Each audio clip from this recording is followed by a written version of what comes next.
किबला फरमाएंगे उमर रजा, उसके लिए जरूरी है कि वो पहले अपने बातिल अकीदे से तौबा करे, फिर अल्लाह की वहदानियत, रसूल की रसालत का इकरार करे, जबान से कलमा पढ़े, ईमान मुजमल और ईमान मुफस्सल के ऊपर ईमान लेकर के आए, अल्लाह की कुदरत के ऊपर ईमान लेकर के आए। अब जरा जहन हाजिर करें, मेरे तमाम भाइयों से मैं गुजारिश करूंगा कि आप जहन लगा करके मेरी 20 से 25 मिनट की गुफ्तगू आप सुनिए, इंशाअल्लाह दिल बाग बाग हो जाएगा। अब एक मर्तबा हाथों को उठा करके जरा बोले सुभान अल्लाह। अगर बात समझ में आ रही है तो दोनों हाथों को फिजा में और लहरा करके बोले सुभान अल्लाह। अब जरा जहन हाजिर करें। हमने कहा चल इस्लाम तू बता, तेरे दामन में क्या है। इस्लाम का कलमा जैसे ही इंसान ने पढ़ा, अब अमली तौर पर जो है उसके ऊपर तो जाहिरी एतबार से लागू होती है, उसे नमाज कहते हैं। अल्लामा फरमाएंगे उमर रजा, कुफ्र और इस्लाम के दरमियान इम्तियाज पैदा करने वाली अगर कोई चीज है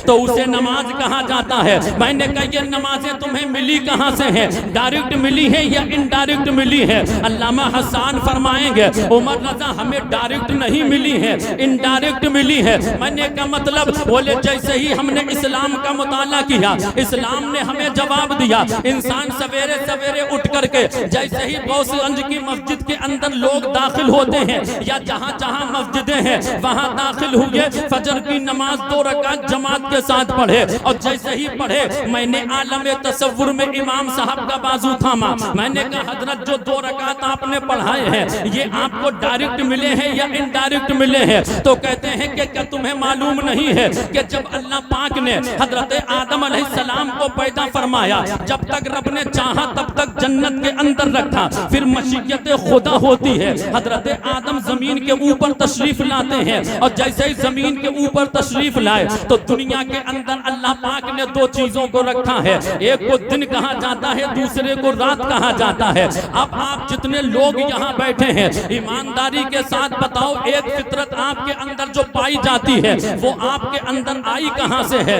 इंसान जब रोशनी में रहता है, जब उजाले में रहता है तो उसका दिल बाग बाग रहता है, उसका दिल बेहतर रहता है, उसका दिल सुकून से रहता है। अचानक ये लाइट चली जाए, अचानक करंट चला जाए तो ईमानदारी के साथ बताओ कितने लोगों का दिल अंधेरे में घबराने लगता है। तो सबका जवाब यही आएगा कि अंधेरे में हर किसी का दिल घबराएगा, उजाले में हर किसी का दिल खुश होगा। मैंने कहा ये फितरत आई कहां से है। अल्लामा हसन फरमाएंगे उमर रजा ये फितरत हमारे बाप हजरत आदम की हमारे अंदर पाई जाती है। मैंने कहा मतलब, बोले मतलब ये है कि जब रात की तारीकी ने दुनिया को घेरा, अल्लाह पाक की बारगाह में हजरत आदम ने अर्ज किया मेरे मौला दुनिया के अंदर तो अंधेरा ही अंधेरा है, लेकिन मशीयत खुदा यही थी जैसे ही रात की तारीकी छटी और जैसे ही दिन का उजाला नमूदार होगा, जिसे हम और आप सुबह सादिक का वक्त कहते हैं, जिस वक्त में फजर की अजान हुआ करती है, ये वो वक्त है कि जब रात की तारीकी जाती है और दिन का उजाला नमूदार होता है,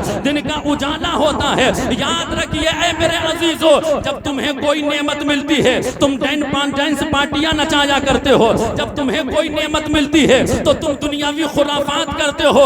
जिस आदम की तुम औलाद हो, तुम्हारे बाप हजरत आदम को जब दुनिया के अंदर अल्लाह पाक ने दिन जैसी नेमत से नवाजा तो तुम्हारे बाप ने क्या किया तेरा अंदाजा करो। हजरत आदम ने दिन के उजाले को आते हुए देखा, रात की तारीकी को जाते हुए देखा। अल्लाह का शुक्रिया अदा करने के लिए, अल्लाह की बारगाह में शुक्रिया अदा करने के लिए हजरत आदम अलैहिस्सलाम ने 2 रकात नमाज नफिल शुक्राना के अदा किए। हजरत आदम को उनकी अदा इतनी पसंद आई, इतनी पसंद आई, इतनी पसंद आई। वही उम्मत मुहम्मदिया के लिए, हमारे और आपके लिए अल्लाह पाक ने फजर के 2 रकात फर्ज बना दिए। बेशक सुभान अल्लाह, सुभान अल्लाह।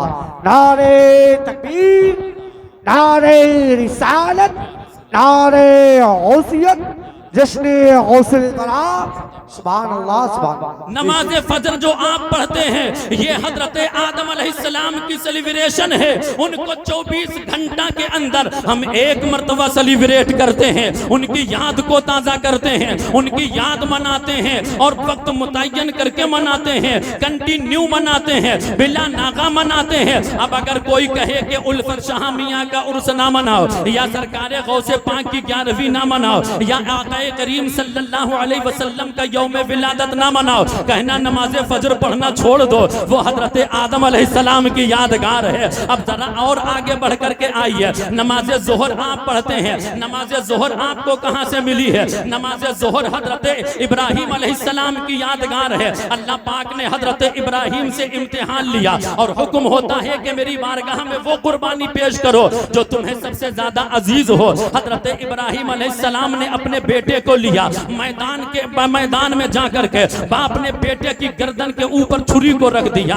मेरे अजीजों जरा जहन हाजिर करें, जब बाप ने बेटे की गर्दन के ऊपर छुरी को रखा, छुरी का काम है काटना, लेकिन छुरी काट नहीं रही है। हजरत इब्राहिम अलैहिस्सलाम अल्लाह की रजा के लिए अपने बेटे की कुर्बानी करने के लिए तैयार है। अल्लाह का हुक्म होता है हजरत फरिश्तों को, ऐ फरिश्तों देखो मेरा खलील है। फरिश्तों ने अर्ज किया मेरे मौला वाकई तेरा खलील है, तेरा दोस्त है, तेरे ऊपर सब कुछ कुर्बान कर देगा, तेरे नाम पर हर चीज कुर्बान कर देगा। फिर अल्लाह का हुक्म हजरत जिब्रील को होता है, दौड़े दौड़े जिब्रील जाते हैं, जन्नत से दुम्बा लिया, हजरत इस्माइल को हटाया, दुम्बा ज़िबा हो जाता है, आंखों से पट्टी बंधी हुई, दुम्बा ज़िबा हुआ। हजरत इब्राहिम ने आंखों से पट्टी को हटा करके देखा तो देखा सामने इस्माइल मुस्कुरा रहे हैं और नीचे दुम्बा ज़िबा हुआ पड़ा है। अल्लाह पाक ने हजरत इब्राहिम को मुफ्ताए जाफिज़ा सुनाया, ऐ इब्राहिम हमने तुम्हारी कुर्बानी भी कबूल फरमा ली है और तुम्हारे बेटे की जान की हिफाजत भी फरमा दी है। बेटे की कुर्बानी,